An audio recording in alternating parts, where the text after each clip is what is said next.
శ్రీరామ్. పసుపు రేట్లు రికార్డు స్థాయి, ఆల్ టైమ్ రికార్డ్. మనకి పసుపు రేట్లు 16,000 పైన పైచిలుకు రేటు మ్యాక్సిమం రేట్ వచ్చిండే చరిత్రలో. ఇప్పుడు చరిత్రని తిరగరాసినము. 17,000 దాటి లాట్లు కూడా క్వాంటిటీ కూడా పెరిగిన పెద్ద క్వాంటిటీలకు కూడా వస్తున్నది. ఇవన్నిటికీ కారణము ఈ రాజకీయ పార్టీలు మస్తు మాట్లాడితే నేను ముందర నెంబర్లు పెడతా.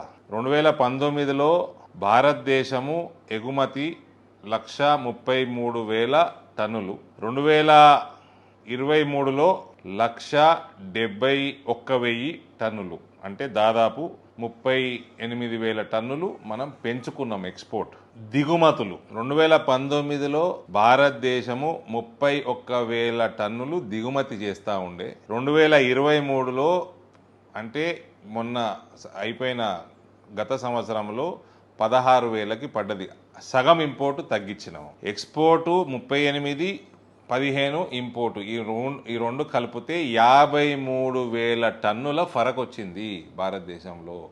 ఏదైతే పసుపుకి ఇది పెద్ద నెంబర్, చాలా పెద్ద క్వాంటిటీ కాబట్టి దానివల్ల మేజర్ డిఫరెన్స్. దీని వెనకాల పని ఏమున్నదండి, మన స్పైసెస్ బోర్డు పనిచేసింది, 1 డిస్ట్రిక్ట్ 1 ప్రోడక్ట్ కామర్స్ మినిస్ట్రీ కింద ఉన్నది, ఆ స్కీమ్ పనిచేసింది.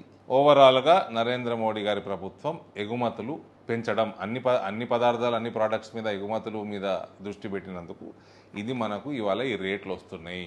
ఇంకా రేట్లు పెరుగుతాయన్న, బోర్డు కూడా కార్యాలయాలు మన దగ్గరనే వస్తాయన్న, రీసెర్చ్ సెంటర్లు కూడా కొట్లాడి మనం ఎంత దగ్గరికి చేయగలుగుకుంటామో మనం తెచ్చుకుందామో ప్రయత్నం చేద్దాము. అందుకనే నేనే ఇగోండ్రి పసుపు అంబాసిడర్గా నన్ను ఢిల్లీలో ఎప్పుడో అంటున్నారు, నేనే చెప్తున్నా, పసుపు అంబాసిడర్ నేనే అన్నా. రాదే రాముల వారు దయతోటి రేట్ వచ్చింది, రాముల వారు అయోధ్యకు వచ్చిండ్రు, మనకి బోర్డు వచ్చింది. ఇక కృష్ణుడు తెచ్చే బాధ్యత కూడా మనదే. పసుపు రైతులందరినీ కూడా నేను కాషాయం కప్పుకోవాల్సిందిగా కోరుతా ఉన్నా. జై శ్రీకృష్ణ.